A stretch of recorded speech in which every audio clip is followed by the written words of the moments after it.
Welcome to Feminist Frequency Radio. This is the show that asks you to be critical of the media you love.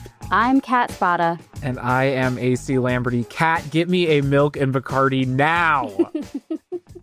Kicking off our season of musical mayhem, we're diving into one of the best-known examples of the classic Hollywood movie musical, Guys and Dolls. Directed by Joseph L. Mankiewicz in 1955, it's an adaptation of the 1950 Broadway musical, itself inspired by a pair of short stories from the 1930s. Jump scare when I realized this movie is supposed to be set in the 1930s, by the way. Clearly Sinatra was like, I'm just wearing the clothes I like. You know, they don't do IP like this anymore. Okay, continue. Well, they will, if I have anything to say about it. Marlon Brando stars as Sky Masterson, alongside Frank Sinatra playing Nathan Detroit. And the leading ladies are Gene Simmons, not the one you're thinking of. Boo. I only just made that connection. Gene Simmons as Sergeant Sarah Brown, and Vivian Blaine reprising her stage role as Adelaide. One of the greatest musicals that ever came out of Hollywood. Frank Sinatra is the king of crap, and if you want a game, he's the only man in town. And they now have a lock on the door to the gym at Public School 84.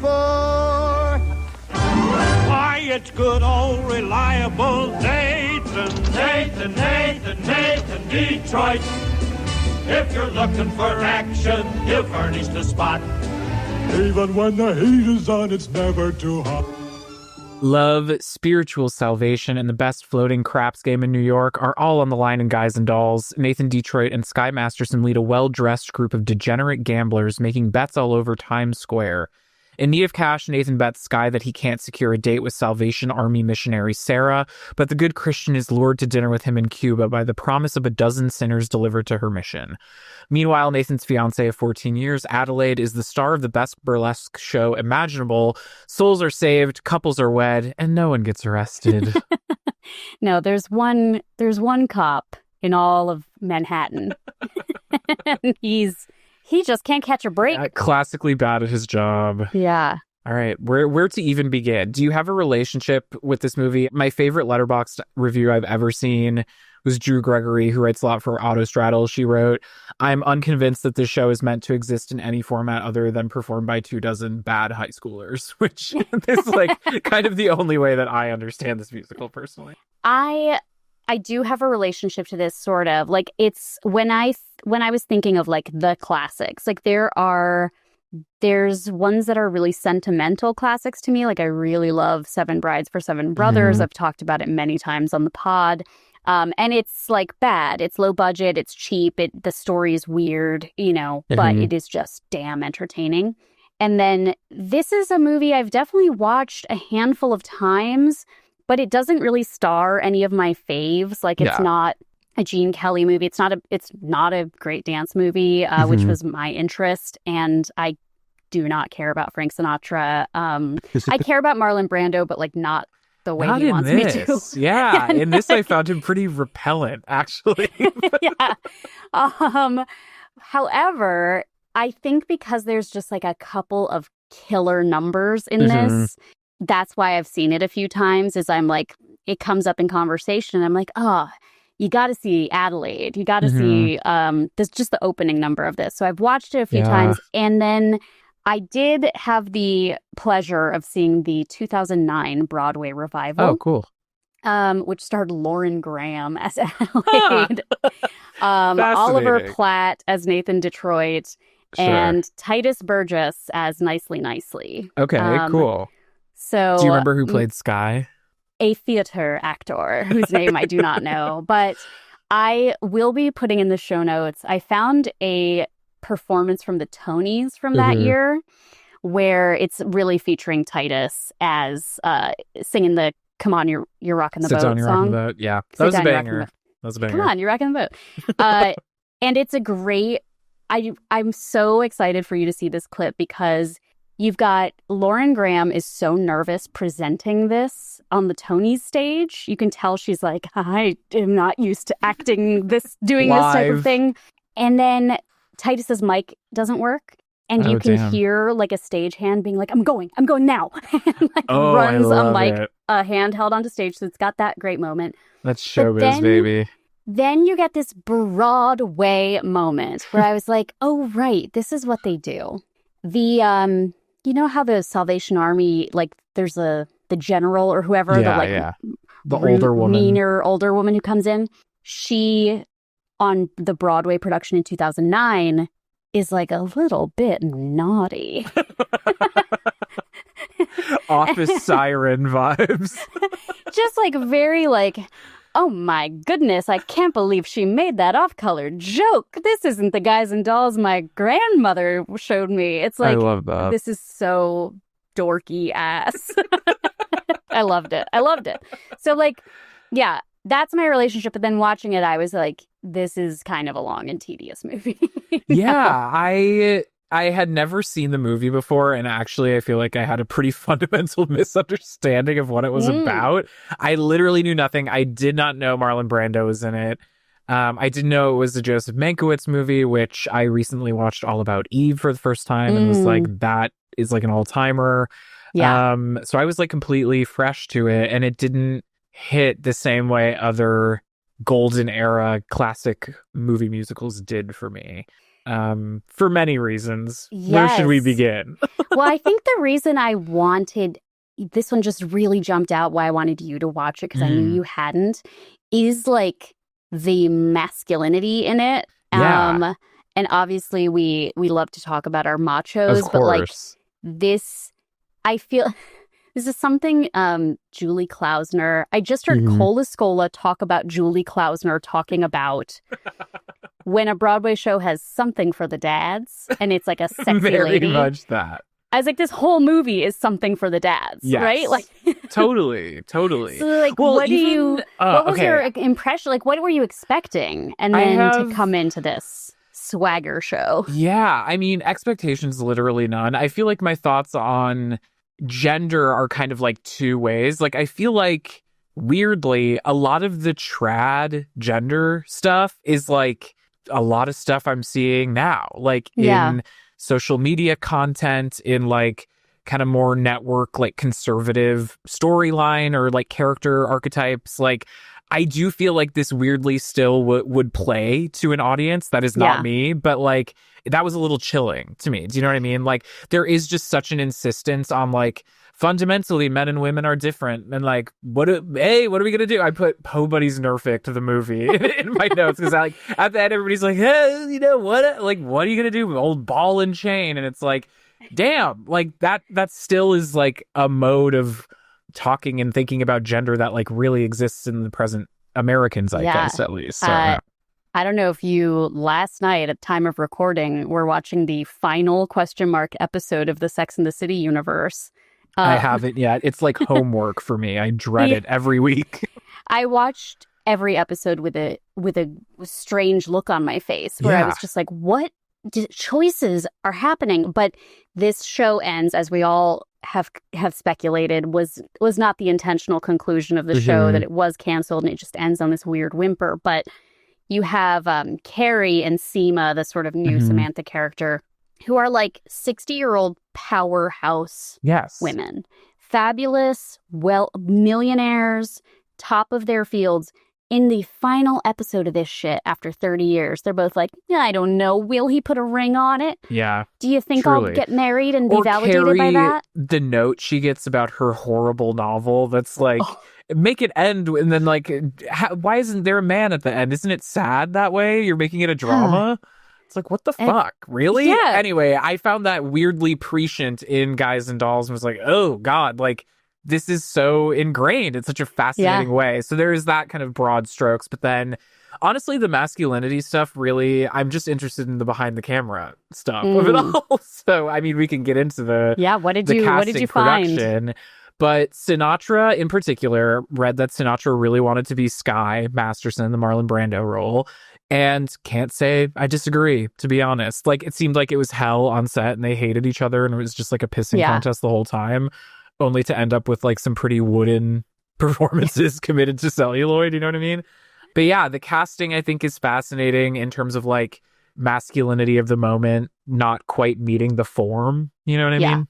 Yeah. Well, and it's like Marlon Brando apparently was the biggest earning, box office earner at the time, but like he is really great at kind of one thing. Like he's one of the greats, but if he's doing something that's not this like extremely angst-filled performance, like I cannot believe that he agreed to do a song and dance. Like, yeah, it was very strange to watch him do that. And I think he is from that almost like new Hollywood acting school, which is, method, the birth of all of those like really hyper realistic acting techniques. But like seeing him in something that is supposed to be more archetypal, I just find him deeply creepy and like uncomfortable to watch, I need that guy on Twitter who talks about menswear to answer a question for me, because I remember from being a teenager watching this, like growing up in an era post the hat, like every man always wearing a hat out of the house. I remember Sinatra always having the hat kind of on the back of his head, and Brando's is like tipped down in a more debonair fashion. And Sinatra is like kind of this like, he's like a little bit on the bottom of your shoe the whole time. Yeah, totally. Like he can string his girlfriend along for 14 years, but he's like, come on, girl, I love you. Don't leave me. And then he's like trying to scheme. And it's this like, I always felt like the hat placement was very much saying like, which one's the alpha, And I can also see Marlon Brando being like, apparently we think that the Nathan Detroit character is supposed to be Jewish, according to what we read about the Broadway show. And I don't know, I could like vaguely see both of those actors being like, I don't know. Yeah, well, that's like, it's so fascinating to me. More in both like the Jewish way and the theater way. So originally, Mankiewicz wanted to cast, Sam Levine, who originated the role of Nathan Detroit on Broadway. That was not permitted because Broadway stars couldn't open a movie or whatever, so they had to cast Sinatra. Like Sinatra also called the mom, so kind of gun to Joseph Mankiewicz's head. But okay, Mankiewicz said if there could be one person in the world more miscast as Nathan Detroit than Frank Sinatra, that would be Laurence Olivier, and I am one of his greatest fans. The role had been written for Sam Levine, who was divine in it. And I feel like there's something, I noticed this with the patter of dialogue too. Like nobody uses contractions, but that sounds so incredibly awkward coming out of Sinatra's mouth. And I was then kind of realizing like, oh, I feel like there's a version of this that is like that kind of heyday of early 1900s Jewish comedy that would like land so hard if it were a completely different performer, like within the world. You know what I mean? So this is something I was thinking about watching this, that speech pattern. And this is not evidence-based. It just made me think of my grandfather, an Italian, like grew up first generation Italian American, and had a little bit of that formal speech. Yeah. Where it was just a little like, I just want to sound real professional. And that is kind of what I heard, but I think that's kind of happened with a lot of like European immigrants in the early 20th century or late, 1800s as well. The podcast This Had Oscar Buzz was talking about the movie Jersey Boys, not a movie musical we will be discussing this season, but that's one that had most of like the Broadway or touring like theater performers in the movie. I never saw that. That's very interesting. Oh, it's strange. I oddly love it, but like it's very weird. And I think part of that is because the vocals of Frankie Valli and the Four Seasons would be tough or impossible for most like screen actors, so they had to get the guys who could do it. But then they like are weird in this movie. Like it's it just doesn't totally translate. I don't know if this will track, but there's something about Marlon Brando and Frank Sinatra that reads as guys who were cast in a high school production but are still a little bit like theater's gay. Do you know what I mean? Yes. That's like how it feels. Whereas you get kind of the inverse with like a Jersey Boys with theater performers like really eager to show that they can sing really well. And it's like, I don't know if that tracks. Well, and like really eager to show how butch they can be in the Luck Be a Lady number, you know? Oh my God. Okay, I will say the like ballet leading up to that I thought was so stunning. I love any of the pure dance numbers in this movie, but yeah, again, some of the numbers with just the men purely are just like really kind of a let down wet fart kind of vibe. It's like, really? The camera's just trained on him singing? Like, that's it? Like, anything, please, anything, you know? This is where the something for the dads thing comes up. It's like, we're going to talk about the sexy lady part of it, but like the gambling piece. There's a lot of gambling talk. Like, there's a lot of conversation about my marker, and I'm not going to welch, and my word is my bond, and all this stuff, talking about it. And it's like, nobody cares. Like, literally, it's not even like a MacGuffin at this. Like, it's just, we'll get there. We'll figure it out. Yeah. And nobody's, you know, watching to really be like, is this authentic? But that's something that's like, this ethos that's happening too is like, there's a lot of honor talk amongst these men, and like what is important to them. And, you know, it makes me question. It's like, honestly, what is the purpose? Like, what is the mission statement of this movie, right? Yeah. Like, because it's about guys and dolls, but like, it really doesn't seem like it's about their... It's like, you just said it. It's about guys and dolls. Like, that's the tagline. I don't know what to tell you. But it's like Law and Order. It's like first half of the movie is about like guys, and the second half is about dolls, you know, like support the dolls, protect the dolls. Period. Oh, I'm having ideas now. Fuck. No. But so these guys are talking about, here's like a few half quotes that I like wrote one-handed laying on the couch watching this movie. For a close relationship that can last your whole life, no doll can replace aces. I know. It's like, y'all are gay as hell. It's fine.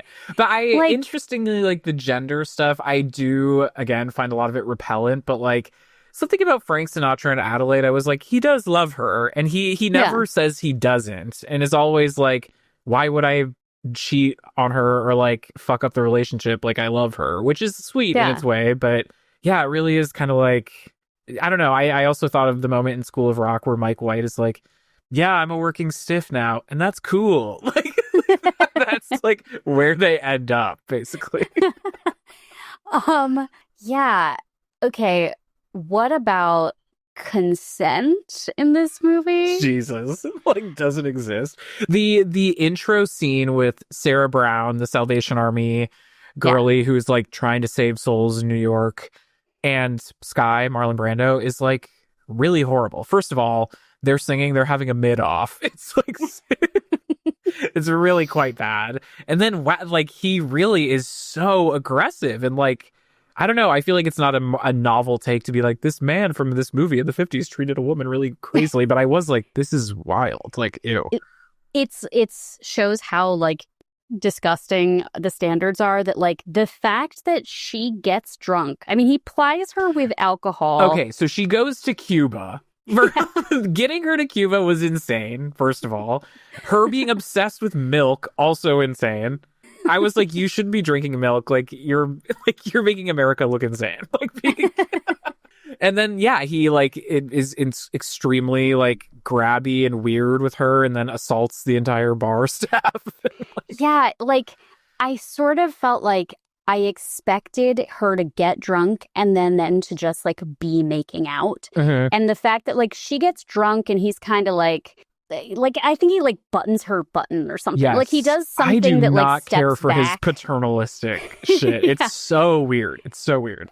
They punch every single person in that bar. Yeah, they're like beating the shit out of these people. She is too. His swinging chair. It's like, damn, that's real. That was a real impact. I wish I could say I knew honestly like any detail about the Cuba situation in 1955. Like I know like kind of where we're headed. Bay of Pigs? But like I'm assuming it's just you could just get on a plane and like go to Cuba and you'd be there by dinner. And then there's this like, yeah, there's just this like very, oh, these Latin sexy people are dancing. Yes. And The women especially are like literally just like porn. I don't know. I feel like they were casted in such a hypersexual way. but then the men are like these sexless, like these worms, you know, like they are literally bent into like cucky, yeah, like faces like against the breasts of these women, just like, oh, I'm so eager to dance with you. And then it's just like, oh, wow, he really took her to like the most sinful place on the planet. Yeah. Cuba. And like got her drunk without telling her, and then they beat up a whole bar full of people from Cuba. Like, I don't know, it doesn't scan well to me now. Yeah. Then but you know, it worked. Yeah. And I will say that dance number is very cool. Again, like the three or four big kind of confectionery dance numbers I think are really lovely. Oh, I would love to talk about Adelaide and her dance troupe. And her female psychology. She is a queen of somatics. I was like, oh my God, talking about psychosomatics in the 50s, like go off. I love her. So she's incredible. Let's like step into casting for a bit before we talk about like the actual character of Adelaide. So she is the one who came from the Broadway production. They had gone out to Betty Grable, who was unavailable. Marilyn Monroe wanted to play her. I think Marilyn Monroe is very funny, probably could have done it, but like Vivian Blaine really she's great. It's exactly so the distinct. Voice I wanted, you know what I mean? Yes. And I discovered about her that in 1983, Vivian Blaine became the first celebrity to make public service announcements for AIDS-related causes. Oh, cool. And she ended up like re-recording a bunch of albums from like Broadway standards and like donating the money to iconic AIDS Broadway healthcare. woman of her. That's so sweet. I love that. So incredible. And that just like, she has this role that is probably it's the most dance heavy role of the four leads. And she's singing and doing this vocal performance that requires training. Like you need to be a well-trained vocalist to do this like nasal character.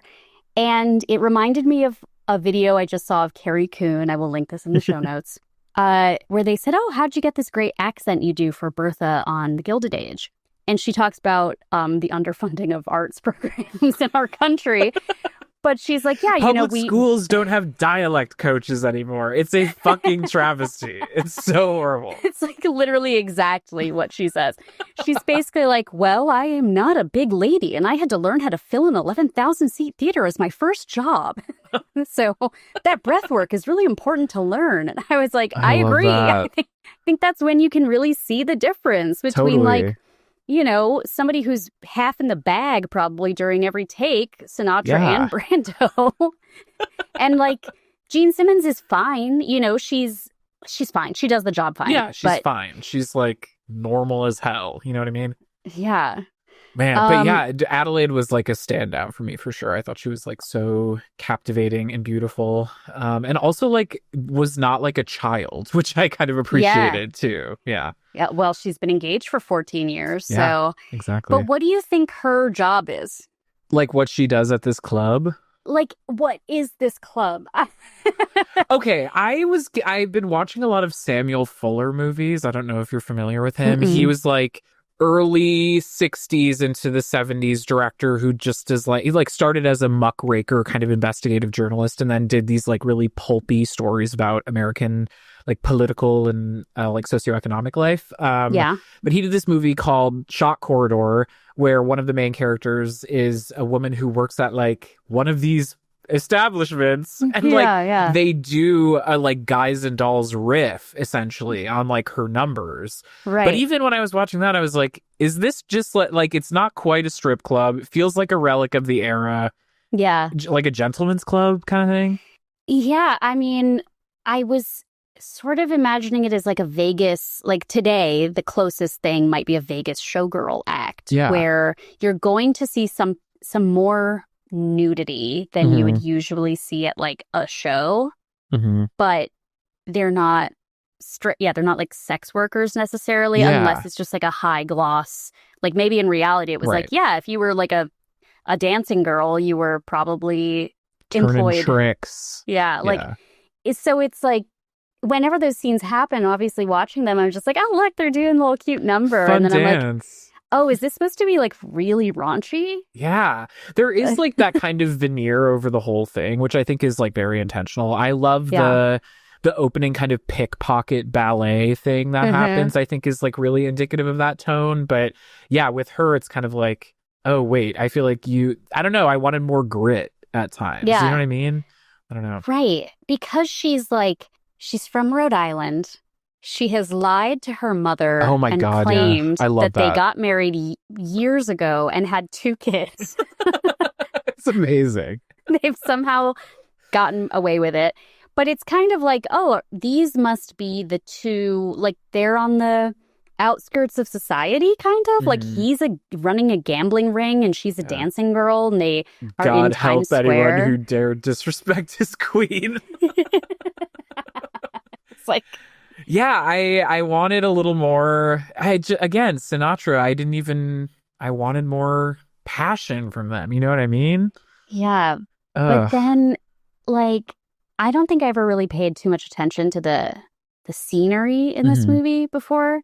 Whenever you get a look at Times Square in the warehouse where they film, in the soundstage where this was all filmed, it's like they didn't even pretend that this was it's like layers of poster board, essentially, that with and some it lights is 50 feet behind the action. You can see the exact like wall with the posters and like 1 row of extra performers, maybe. Yes. And so that is where it's kind of like, oh, well, we're all just like, this is as surface level as it gets. Totally. I just wish it had committed to that. I think Joseph Mankiewicz is amazing and like very capable of high stylized stuff, but I do think his 2 main guys really limited him in that regard. Yeah. Wild. This could have been Gene Kelly. Yes. In an alternate universe. Totally. As Sky Masterson. He was would not be loaned out by MGM, but ironically MGM ended up distributing the film. But even still, it's like Sky Masterson like isn't a good enough role for Gene Kelly. No. But with his controlling ass, if he had been cast in this, he probably would have made it better. Like, he would have said, like, oh, well, there needs to be a lot better dancing, and the performance needs to be bigger. Just, like, a touch of comedy. Like, so he has a bit of, like, boy-oing about his performing style that would just, like, you know, buoy it a bit. Yeah. I'm curious about your thoughts on, like, the religion of the time and, like, the Salvation Army and how that plays into everything. Also, I think very gendered. Yes. Like, I mean, talk about like things that are still common today is how like one of the only ways that women in like repressive Christian communities can have power is like a missionary outlet, whether that's as a faith-based blogger or like going somewhere and leading a mission, and how that often is just like replicating systems of power that like they are themselves subject to. It feels like this movie never once represents the good folk as anything but dorks. Yeah. Like, it's never saying, like, it never is presenting that we would want to be on the side of the Salvation Army, strangely enough. Yeah. And you'd kind of expect, like, maybe this is, if it was like the Hays Code era, like there would have to be like a big happy ending for Jesus at the end. And I guess there kind of is, like, one of the gamblers gets saved. Yeah. I guess. Which is great. Yeah, it's fun, you know? Yeah. But it's just like it's so transactional. Like that's the only thing that almost makes it feel like bold is that it's saying out loud, like, yes, this is as transactional as gambling. Totally. Like, exactly. We have a roster. We're just trying to get converts on our list. Yep. And at the end of the day, I got a boss. Yeah, exactly. And she's looking to see who, you know, we're in the most sinful place in the world after Cuba, Times Square. Can we gamble for your soul? Like, that's. And I feel like the overarching message is about that applies to marriage too. Like, it really is just a movie of like, we're all zooming each other, aren't we? What are you gonna do? Like, that's kind of just how it is. I don't know. The double wedding at the end. I wrote to myself in my notes app, this double wedding is like when Queen Latifah married all those gay couples at the VMAs. Like, in public, huge crowd, random as fuck. Like, I don't know. The ending was at the confounding. VMAs. Lucy Dacus is doing that on her tour right now, by the way. Wait, is she really? She's like... So really, anyone want to get married? Yeah, it was like on Instagram. I'm it was ordained. Like, in this moment that we're in, if you're coming to one of my shows and you want to get married before marriage is taken away, and I'll marry you. And it's like... I love that. Yes, that I'm sure that'll help. The ending, I don't know. They like literally just suddenly there's a double wedding happening, and Sinatra's like, I should fucking do it. I should marry her, whatever. And then Marlon Brando, again, I completely unclear how he gets to any of his choices, but I guess he's like, and I will marry her as well. Like, yeah, I don't know. Why not? Like, we never get any sense that he's like feeling a change of heart or like is interested in her beyond the was I a fucking bet of it. I did love that Adelaide was walked down the aisle by the cop, the one cop in New York City. The one cop, and then Sarah gets married in her uniform or whatever. Man, I was like, they are fucked. Those two. It will never work, ever. Yeah. But I want to feel that. That's the thing about musicals, not to be so like what we're talking about this season, but I was just thinking about like, what is the purpose of the movie musical then versus now? Yeah. And like, I don't know, if I were watching that then, maybe I would feel something differently. But right now I was like, I want to feel some kind of like archetypal levity about all of this that I can just, it's like a fable, right? Or like a storybook that I can just understand implicitly. And I just like didn't get that from at least the two guys. I feel like I am remembering something from like a film class 100 years ago that I've believed this whole time, so could be wrong, fact check me. But that like black and white was used to represent realism. And when color film became available, that was like showing fantasy in a way. And so when you have The Wizard of Oz like start in black and white in the real world, it's not just about it going to Technicolor, but it's about like going into the fantasy world, which is funny because the real world is in color, right? But in this era, I feel like we're still kind of doing that, where you have like your serious films, your films that are about like the human condition are in black and white. And then this is like a cartoon. This is a Saturday morning confection. Totally. Which aesthetically totally works for me. And I like, that is what I expect from an old Hollywood movie musical. And it fully delivers on that. Like, I do love the shitty fake New York that they build. That's part of it for me. Like, I love that. That is confectionery. You know what I mean? But yeah, emotionally, it just like never quite gets there in the way that a Seven Brides for Seven Brothers or like Meet Me in St. Louis or something does. Yeah. Or like any Gene Kelly thing, because he's just so like, I don't know, present and like available through movement, you know? You've got Russ Tamblyn in Seven Brides for Seven Brothers as a youngster, but then obviously Judy Garland in Meet Me in St. Louis is like, she could do anything. Totally. I mean, whenever I rewatch that, I'm like, I'm not gonna like this. I always like kind of misremember it, and then I'm like, I am transported. Yeah, it's amazing. It's such a specific skill set. And your point about like reality versus fantasy and movies that are about the human condition versus not, I think that's going to be an interesting conversation to track as we get to like contemporary musicals, because literally just thinking about Emilia Perez, which is trying so hard to bridge that. Yeah. And part of me is like, the form just doesn't need that, you know? Like, it's very interesting to me. But I did learn that this was like the top grossing movie of 1956. So obviously played huge. I think also was a bigger culture of movie musicals at the time. But interesting. Well, I think that one thing we're going to do this season is we're going to put together some like companion watch lists to go with each of these episodes, because there's so much in each of the like types of movie musicals that I wish we could talk about in more detail, but it's like, if you only watch Guys and Dolls, you're not going to get the great full picture of everything. And one of the things to point out is like, you had like Lena Horne and like people, everyone thinks about like these movies like Guys and Dolls. And then I think that there are movies like Stormy Weather and Porgy and Bess that are like also bringing Broadway to the screen that are just not as well remembered. So we'll not only reference those, but just like some of the other things that like are emblematic of this or in conversation with it. So definitely you can watch along with us. I do feel like I was thinking a lot about West Side Story with this, but I feel like that's almost another era of musicals, and I feel like I'm redrawing the like lines of that in my head.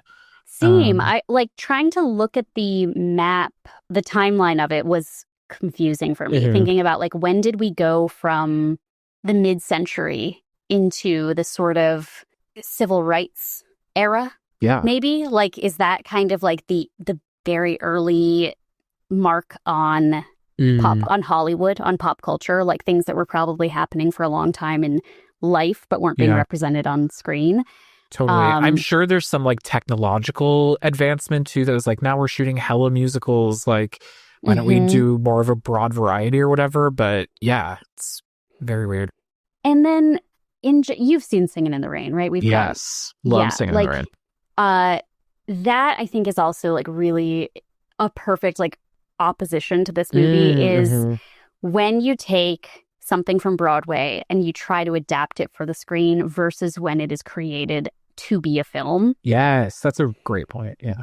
Because like Singin' in the Rain is tight. Like even though you have the Dream Ballet and you have like all these numbers that are just there to have a number, I don't ever feel bored watching Singin' in the Rain. It's like self-aware at the same time too, you know, very winky about the industry and performance and like all of that, you know. If you play it backwards, it says Damien Chazelle. Please watch this movie. That's funny. But this is like, there's stuff that should have been cut because it probably worked great on stage, but not really on screen. Yeah. And then they added 3 songs for this, possibly because they wanted to sell records or whatever. They wanted to like appeal to ticket buyers. And I will say, the fact that we do have that to thank for Pet Me Papa, I am grateful. It's so good. That is like what made me think about Samuel Fuller and these kind of like random gentlemen's clubs. But like, of all of the kind of old movies I've seen that include that kind of setting, I was like, this might be my favorite number of any of those. Like, it's so good. And that I will put the link in the show notes. Sisters from White Christmas found dead. I know it's not the same, but still. Not the same, but God, still, don't make me choose.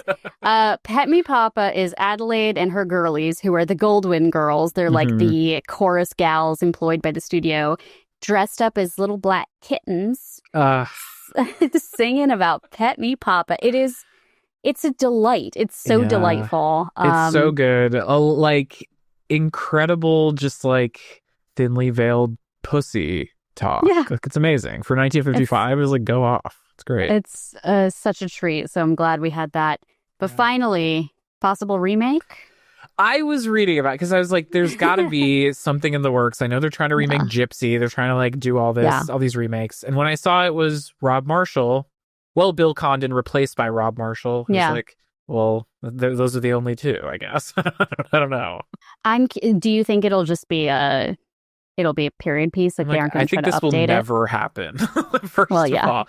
I also read, I think this probably was just like a fake tweet or something. But did you see someone was like, Lady Gaga and Zendaya are being tapped to be in it? And I was like, what? Like, I don't know. Like, again, I don't think maybe this was an off-mic convo, but we don't need that. I don't know.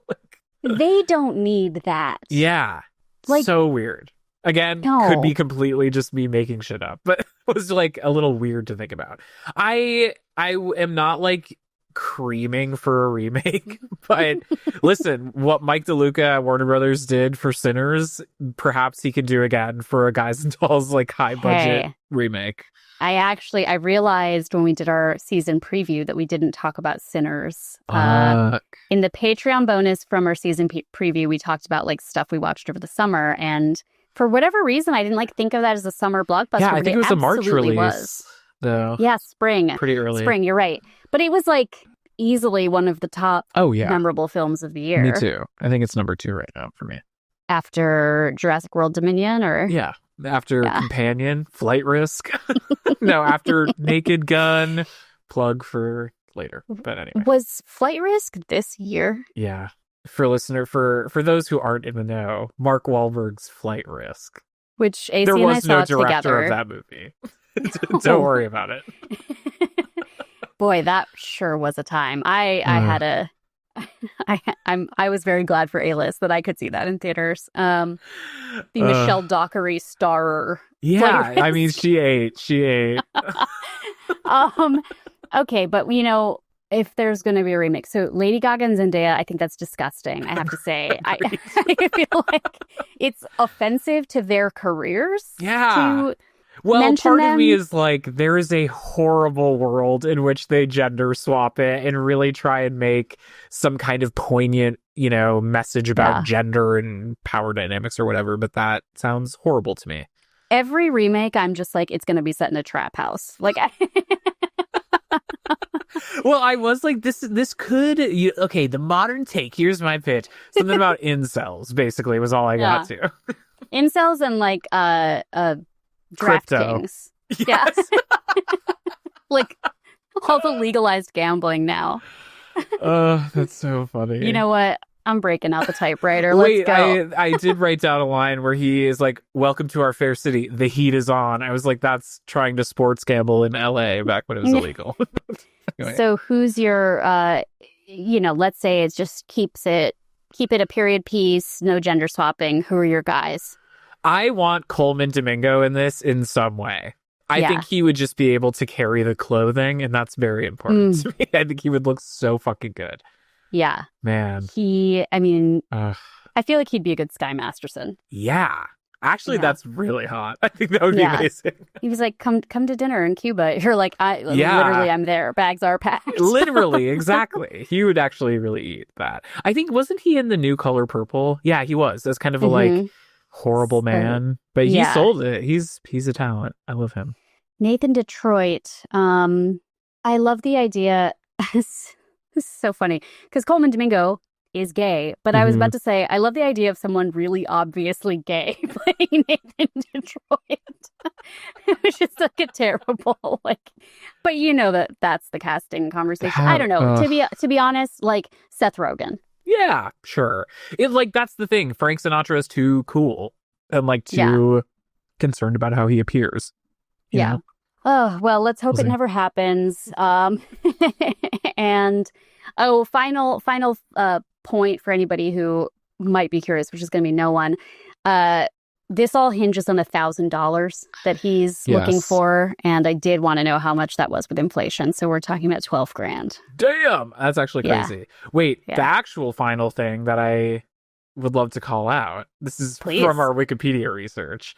Back in the day, little Stephen Sondheim at the age of 25 was writing film reviews for films that I felt such a kinship to him. I was like, this is just what we are doing right now.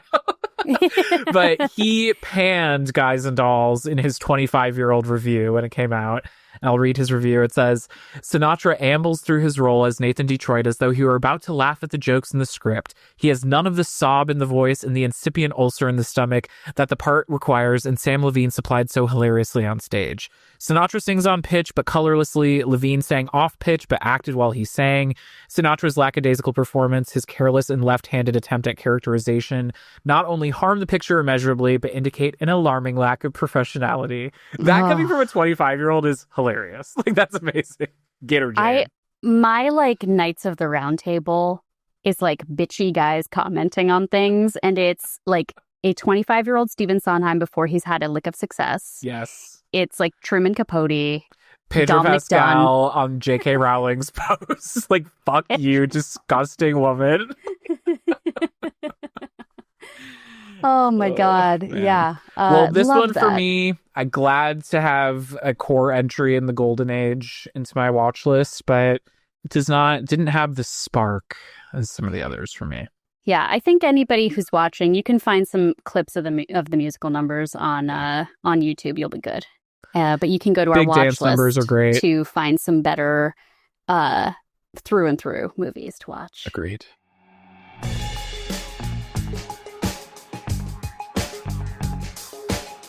Well, that is our show for today, our first episode of our Musical Mayhem season. Yeah, I, again, am AC Lamberty. You can find me at AC Lamberty on Instagram and Letterboxd. I'm Kat Spada, and you can find me at cat_ex_machina on Blue Sky, I guess, and Letterboxd.